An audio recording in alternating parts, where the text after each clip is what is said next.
Um homem que foi detido em uma operação relacionada à investigação de Nancy Guthrie diz que não sabe de nada. O xerife do condado de Pima afirma que esse homem ainda é considerado suspeito no caso da mãe, de 84 anos, desaparecida da apresentadora do Today Show, Savannah Guthrie. Também estamos descobrindo mais sobre a possível resposta tecnológica para quem está na casa de Nancy Guthrie. Enquanto os dias de busca se transformaram em semanas, estamos acompanhando o caso apresentado por Law and Crime. Eu sou Chris Stewart.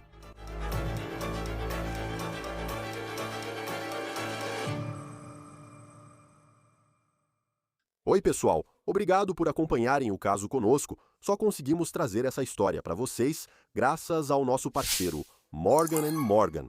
Há um motivo para isso. On the Case é um dos principais programas de crimes reais no YouTube e há um motivo para isso. Morgan & Morgan é o maior escritório de advocacia de danos pessoais dos Estados Unidos há mais de 35 anos. Eles lutam pelo povo e já recuperaram mais de 30 bilhões de dólares para seus clientes. O histórico deles prova mais de 1.000 advogados em mais de 100 escritórios pelo país. Contratar Morgan & Morgan é como ter um exército lutando por você.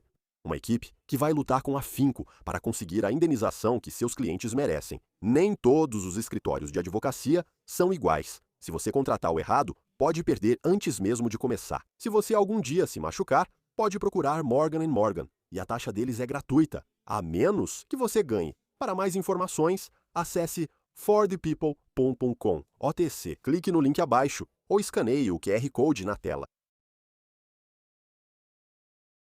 Às vezes, conforme o caso avança, não sei se você sente o mesmo, em que parece que os investigadores estão chegando tão perto, e o desfecho desse caso, que tantas pessoas querem para a família Guthrie, pode estar chegando. Mas aí, tem momentos em que você descobre partes dessa investigação que realmente te preocupam, que as autoridades ainda podem ter um longo caminho pela frente.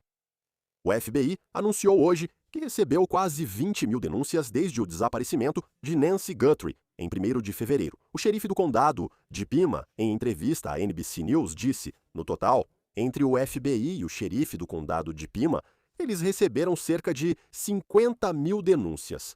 Isso é muita informação para analisar. E agora estamos ouvindo um homem que foi detido na operação em sua casa há cerca de uma semana. Esse foi o homem que foi parado em uma blitz de trânsito, em Tucson, perto de um Culver's. Ele não foi preso, apenas detido, interrogado e liberado. Agora divulga uma declaração via advogado, tem 37 anos. Ele foi detido quando autoridades cumpriram 2 mandados de busca federais. Um deles, durante aquela abordagem de trânsito, quando o pararam em um Range Rover, e o outro aconteceu em sua casa, onde ele mora com sua mãe de 77 anos. E o endereço dessa pessoa é de uma casa que vale cerca de $1 milhão.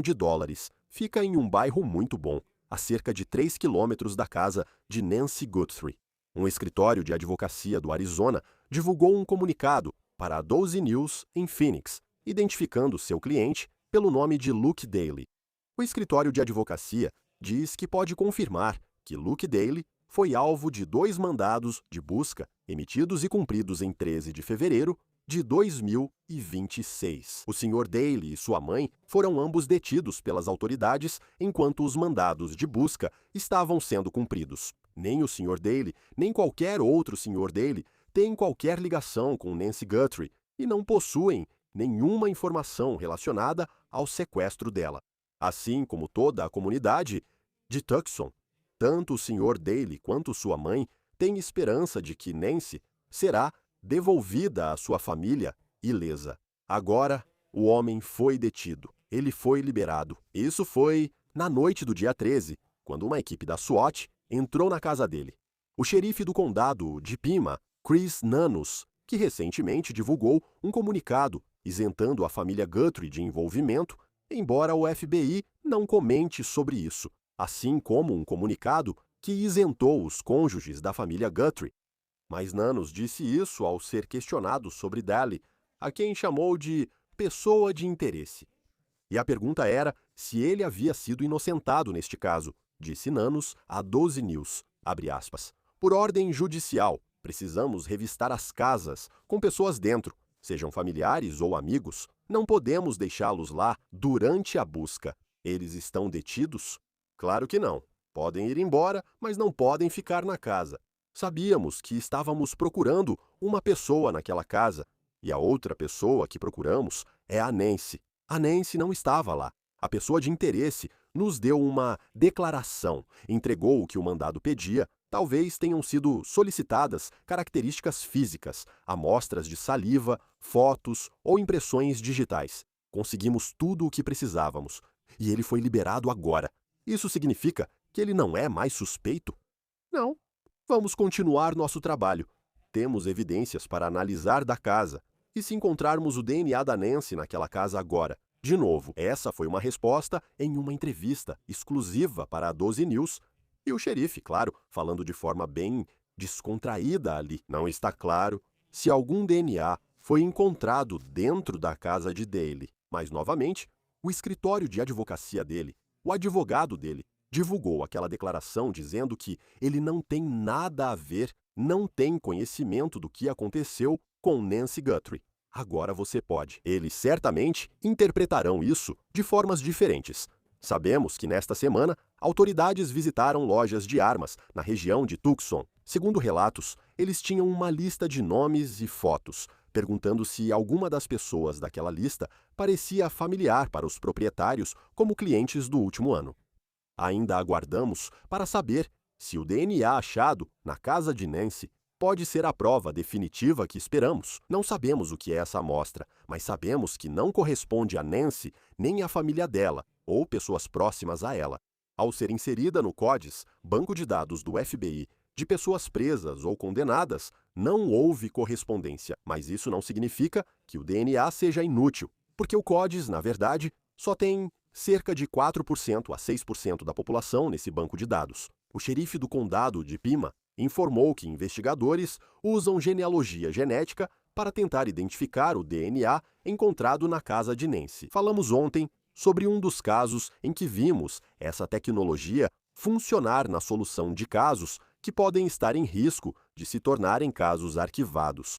É o processo de pegar uma amostra de DNA e, então, identificar a pessoa com base em sua ancestralidade, comparando com pessoas da árvore genealógica dela. Eles acessam bancos de dados como o 23andMe e veem se conseguem encontrar alguma característica que talvez um primo de terceiro ou quarto grau possa ter. E, novamente, isso tem sido muito bem sucedido em muitos casos. Agora, este é o vídeo da prisão de um homem chamado Victor Antônio Martinez Hernandez. Este é um caso que não tem relação com Nancy Guthrie, mas a genealogia genética conseguiu ajudar a resolvê-lo. Martinez Hernandez é um assassino. Em agosto de 2023, ele estuprou e matou uma mulher chamada Rachel Moran, em Maryland. Morin tinha 37 anos, era mãe de 5 filhos e ela só estava correndo em uma trilha. Martinez Hernandez estava nos Estados Unidos ilegalmente. Ele fugiu de seu país, natal, El Salvador, depois que um mandado de prisão foi emitido contra ele por assassinato lá. Quando as autoridades inseriram o DNA do assassinato em Maryland no CODIS, não houve correspondência, mostrando a semelhança com o caso Guthrie. Martinez Hernandez não estava no CODIS, pois não tinha antecedentes criminais nos Estados Unidos na época. A genealogia genética ajudou a analisar marcadores de ancestralidade e montar uma árvore genealógica. E, eventualmente, eles conseguiram rastreá-lo e o encontraram 10 meses após o assassinato de Rachel Moran, do lado de fora de um bar em Tulsa, Oklahoma. Te ligo quando eu pegar o telefone de volta.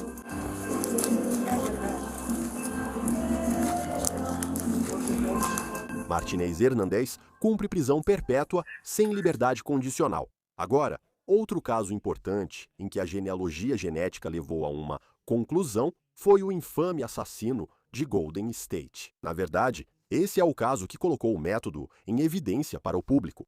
A polícia da Califórnia tinha dezenas de casos de estupro e mais de uma dúzia de assassinatos sem solução por décadas. Eles eram dos anos 70 e 80, mas guardaram as amostras de DNA. As buscas nos bancos de dados não tiveram resultado.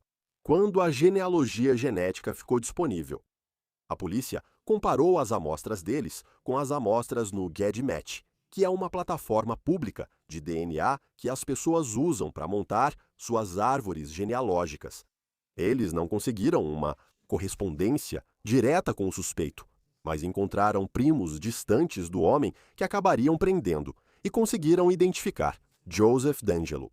Ele é um ex-policial e é o assassino do Golden State. Ele foi preso em 2018, ele agora tem 80 anos, ainda está vivo e está cumprindo 13 sentenças de prisão perpétua consecutivas.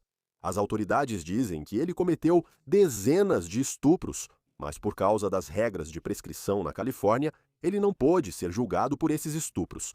Agora, voltando à investigação de Nancy Guthrie, claro, este caso é bem diferente dos dois de que estávamos falando. Nós não sabemos onde está Nancy Guthrie. A verdade é que nós não sabemos se ela ainda está viva. Mas o fato de que as autoridades têm uma amostra da casa dela que não pertence a ela, nem à família dela, pode ser a pista que resolve esse caso agora. O xerife também declarou publicamente que acredita que a pessoa vista na porta da casa de Nancy Guthrie. Ele diz que essa pessoa pode não ser a única envolvida nisso. Eles não descartam a possibilidade de haver mais de uma pessoa, um cúmplice nesse caso. Não está claro se as autoridades têm mais vídeos além das imagens que divulgaram daquela pessoa mascarada portando uma arma na porta da casa de Nancy. O xerife afirma acreditar que o crime foi direcionado e que os responsáveis sabiam quem procuravam. O xerife chamou isso de palpite em entrevista. Agora, outro assunto que surgiu é a questão de saber se Nancy poderia estar no México. Agora, você pode chegar à fronteira bem rápido saindo da casa dela, menos de 2 horas dirigindo diretamente para o sul. E é assim que é a travessia da fronteira. Essa é a mais próxima de Tucson, fica em Nogales, Arizona. E você pode atravessar para Nogales, Sonora, no México. Tem um muro grande lá. Você provavelmente já viu isso, pois é comum em discursos de campanha sobre imigração na época de eleições. É uma viagem fácil dos Estados Unidos ao México, pois eles quase não param você. Mas é importante saber que há muitas câmeras naquela travessia de fronteira, observando cada veículo que cruza para o México. Agora, existem opções fora da área, onde há aquele grande muro, onde, teoricamente, você poderia atravessar a fronteira a pé para o México, mas o terreno é muito difícil, é muito parecido com um deserto, não é plano. Você deve se perguntar quão provável seria um sequestrador com Nancy Guthrie fazer essa viagem. O FBI informou à CBS que contatou as autoridades mexicanas, mas o xerife do condado de Pima disse não haver indícios de que Guthrie foi levada para o México. Perguntei ao ex-agente do FBI, Greg Rogers, se ele acha que essa busca poderia cruzar para o México. Não posso te assegurar que os federais, a Polícia Federal Mexicana, nossos colegas, estão envolvidos nesse caso desde o início. Quero dizer, literalmente, desde o começo, porque pela proximidade, Tucson fica muito perto da fronteira. E, novamente, como você disse, é muito fácil dirigir até Nogales, isso não é difícil, mas há câmeras e há sim.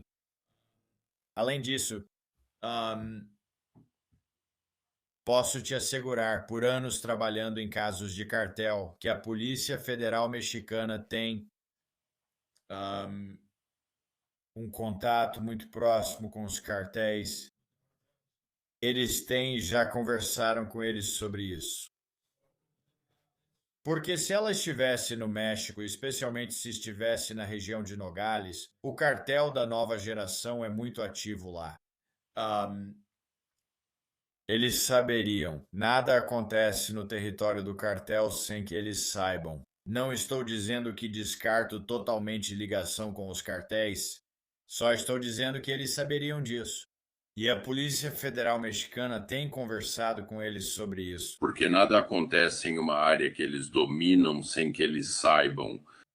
A recompensa para quem fornecer informações e se apresentar neste caso aumentou. Você tem o FBI oferecendo $100 mil como recompensa e agora o Crime Stoppers está oferecendo uma recompensa de $100 mil. após um advogado de lesões pessoais em Wisconsin oferecer dinheiro. Participe para discutir novamente esse caso de pessoas desaparecidas. Obrigado ao investigador Steve Fisher por estar conosco no Law and Crime.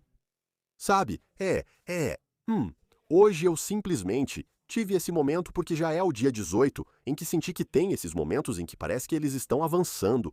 Talvez tenha sido a batida na casa, você sente que agora vai. Eles estão chegando, mas aí você ouve falar, sabe, de ir a lojas de armas com uma lista de, 2 dúzias a 40 nomes de pessoas. E você já viu essas pessoas antes? Você teme que talvez eles não estejam tão próximos e que agora realmente já se passaram 18, 17 dias ou algo assim. Que eles estão realmente tendo dificuldade para encontrar as pessoas responsáveis e para encontrar Nancy. Como assim? Só pelo que você está vendo, assim como todos nós olhando de fora, o que você acha do estado dessa investigação? Bem, como eu disse, é difícil dizer, e eu percebo, sabe, quando eles fazem aquelas visitas aos estabelecimentos, perguntando, mostrando fotos, e a gente sabe que eles estão indo mostrar o próprio vídeo de vigilância para outros estabelecimentos, mas eles disseram que tem 400 pessoas entre agentes, policiais e outros investigadores trabalhando nesse caso. Então, mesmo que eles estejam focando em alguém através da genealogia ou de algo que descobriram durante o cumprimento dos mandados de busca, eles ainda vão continuar com essas outras linhas de investigação só como uma espécie de segurança. Então, eu não acho que, necessariamente, acho que isso seja um sinal de que eles não têm nada. Mas eu ficaria surpreso se não houvesse mais mandados de busca, pelo menos que a gente saiba, cumpridos hoje. Eu definitivamente começo a ficar um pouco mais preocupado. Eu acho que sim, só pelo jeito que eles se posicionaram. Eu acho que há uma postura muito diferente entre o primeiro mandado de busca do rapaz, Carlos, em Rio Rico, e o último mandado de busca que eles cumpriram. Além disso, na Range Road, eles parecem ter deixado bem claro: ei, Carlos não tem nada a ver com isso. Eles dizem que não prenderam essas pessoas no último caso, mas ainda analisam as evidências. Essa mensagem é um pouco diferente. Então isso me faz pensar se talvez exista alguma ligação ali. Isso pode não significar que essas pessoas tenham alguma responsabilidade, mas há alguma ligação que está levando elas ao próximo passo. Sim, e acho que frequentemente falamos sobre muitas dessas histórias de sucesso quando casos e pessoas que estão foragidas são capturadas nas primeiras 24 a 48 horas. Parece que já damos isso como certo. E agora, já se passaram 18 dias, como em outros casos de desaparecidos que você já cobriu. Sei que esse é um pouco diferente. Como é quando você chega ao dia 18 normalmente, em um desses casos, onde você fica preocupado, sabe? Se daqui a uma semana ainda estivermos aqui, meio que fazendo a mesma coisa, e é DNA para cá e para lá. Não digo que eles não estejam trabalhando duro ou seguindo pistas, e algo ainda pode acontecer, mas preocupa, pois com o tempo, o caso fica mais difícil de resolver. Sim, e olha, esse caso não é como os outros, esse aqui é muito diferente, até mesmo para os agentes mais experientes do FBI. Esse tipo de resgate e sequestro de uma mulher de 84 anos simplesmente não acontece. Mas com certeza já estive envolvido, já fui investigador em casos de grande repercussão e que duraram muito tempo, como o caso da Kylie Rodney e, sabe, Riley's Training, Nashville e alguns outros. E sabe, esse cansaço começa a te aparecer, sabe? Quando você começa a ver várias teorias diferentes, você sabe, vindo do público, né, o que é normal, e a polícia fica um pouco mais silenciosa. Mas isso não significa, sabe, em todos esses casos parecia que ainda havia esperança, tipo, meu Deus, chegamos ao caso da Kylie. Acho que já faz 3 semanas ou algo assim, e era como se nada fosse acontecer, e então, de repente, sabe, acontece. E eu realmente acho que se eles não tivessem nada, e estou falando especialmente do FBI aqui, se eles não tivessem nada, acho que veríamos mais comunicação pública, mais coisas do tipo coletiva de imprensa. Eu realmente acho que eles estão se aprofundando em algumas evidências, né? Seja genealogia, DNA, depoimentos de testemunhas, ou o que quer que seja. Vigilância que a gente não conhece, eu realmente acho que eles estão se aprofundando porque não estão aparecendo. Eles querem imagens, mas eles não estão aparecendo. E ahm, realizando coletivas de imprensa frequentes, pedindo ajuda ao público. Certo? E é só. E você sabe, o FBI pode ser. Você sabe. Eles não são. Você sabe. Eles são muito cuidadosos com o que divulgam ao público e, às vezes, eles são muito discretos em alguns casos. O xerife fez essas entrevistas individuais. Não sei se é porque você sabe. Ele se sente mais confortável nesse ambiente. Eu sei, ele disse. Ele não gosta, você sabe, do formato de coletiva de imprensa, o que eu entendo que pode ser difícil quando todos gritam perguntas para você. Notei, Steve, que você tuitou sobre a nota dos serviços de proteção ao adulto que tem circulado muito na internet. Eu acho Brian Anton, da News Nation. No vídeo, era possível ver um cartão de visitas nos degraus da casa de Nancy Guthrie. Isso, você sabe, quando a mídia conseguiu acesso à propriedade enquanto ela estava sendo devolvida para a família. E então as pessoas se aproximaram e tiraram fotos. Tipo, o que chama a sua atenção nisso? Que havia um cartão de visitas do Serviço de Proteção ao Adulto e o momento em que isso aconteceu. Eu acho que isso é realmente importante e gostaria que houvesse, na verdade, eu gostaria que houvesse mais foco nisso. Sabe, quando o Brian Anton foi lá e gravou aquele vídeo, ele basicamente focou no sangue, o que eu entendo, mas eu dei um zoom e percebi que esse cartão estava enfiado na lateral da batente da porta. E é do Serviço de Proteção ao Adulto do Arizona, que é uma divisão do Departamento de Segurança Econômica do Arizona, acredito eu, mas esses investigadores saem para investigar denúncias de abuso de idosos, exploração, negligência, coisas desse tipo. Então, parece que algo fez com que um investigador fosse até lá e batesse na porta. E eles vêm até a casa e, se ninguém atender, eles deixam o cartão. Agora, eu falei sobre isso no Twitter há uns 10 dias ou algo assim, e isso gerou um certo burburinho, mas depois acabou esfriando. Essa pergunta foi feita ao xerife na última rodada de entrevistas. Ele respondeu, mas desconversou. Ah, sabe, foi uma vizinha que ligou porque ela estava desaparecida, sabe? E isso fez com que eles fossem até lá. Bem, pode ser, talvez seja verdade, mas isso não faz sentido para mim, porque foi em um domingo, ela desapareceu, a ligação foi feita por volta do meio-dia, então isso significa que... E o xerife disse que ele pessoalmente... Ao chegarem na cena e verem o sangue, perceberam que não era só um desaparecimento, mas algo mais grave, então chamaram a equipe de homicídios. Ele contou que foi pessoalmente lá no domingo, algo raro, pois o xerife normalmente não vai a essas cenas, indicando que já era uma cena de crime desde o início.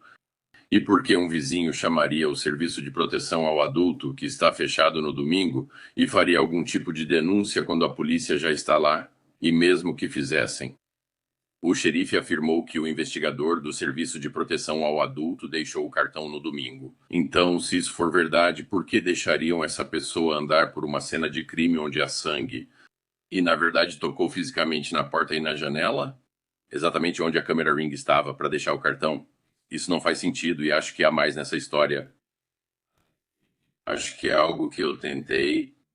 Eu já pedi ao chefe do Departamento de Segurança Econômica, que é responsável pelos serviços de proteção ao adulto, e eles têm meu e-mail. Eles abriram o e-mail 14 vezes, mas não responderam.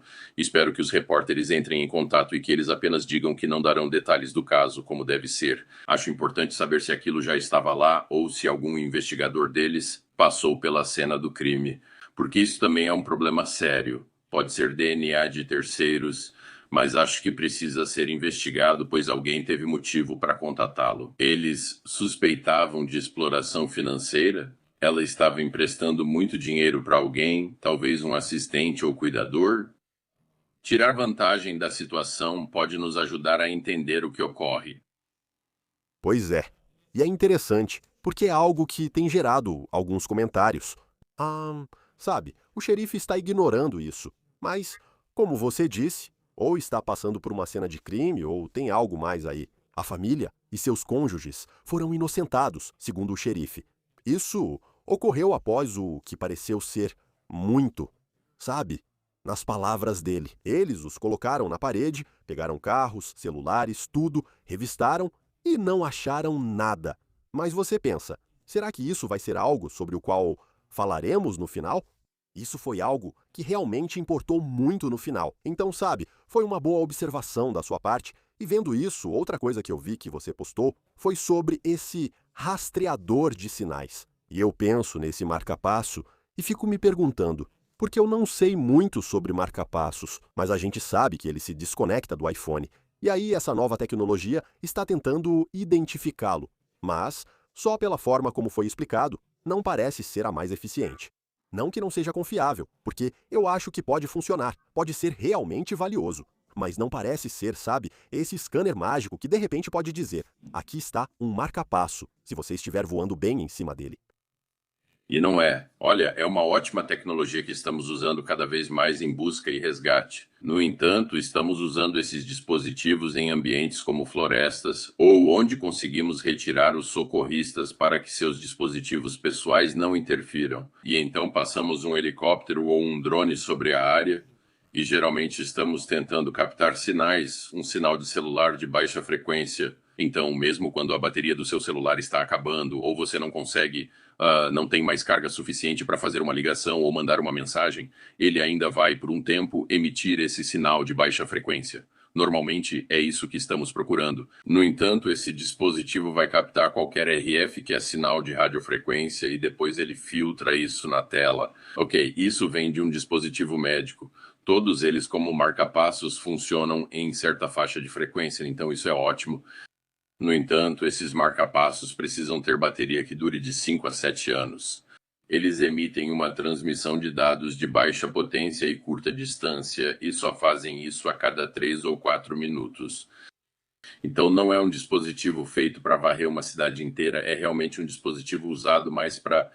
Se você sabe que tem alguém em uma área contida, como uma avalanche, uma área florestada ou um desabamento de prédio depois de um terremoto ou algo assim, e você consegue ter uma ideia de onde as pessoas estão, não é feito para varrer uma cidade. Porém, em um caso como esse, acho fantástico que eles estejam usando tudo o que tem. Você tem o recurso para usar, sabe? Nunca se sabe, então não os culpo por usarem. Não, e eu penso em todos os recursos que estão sendo empregados nisso conforme os dias passam. E por um lado, isso mostra como pode ser difícil resolver certos casos. Por outro lado, é algo intrigante, onde você tem 400 agentes do FBI, a Apple e a Meta ofereceram ajuda. Você tem esse tipo de tecnologia de ponta. O FBI está contatando autoridades mexicanas para saber se receberam informações. E ainda estamos procurando por essa pessoa que muita gente olha e diz que não parece ser como Jason Bourne, sabe? Em termos de ser o criminoso mais sofisticado do mundo.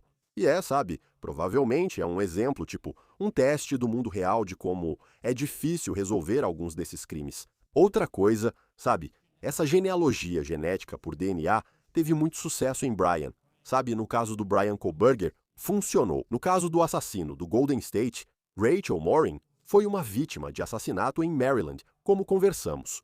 Isso teve um papel em rastrear alguém que não apareceu no CODIS, como nesta situação. Você já trabalhou com algum tipo de, sabe, em alguma das suas buscas e rastreamento de pessoas com esse tipo de tecnologia de DNA? E como foi? Quão eficaz isso pode ser numa situação dessas, em que mais um dia passa e ainda não há suspeitos?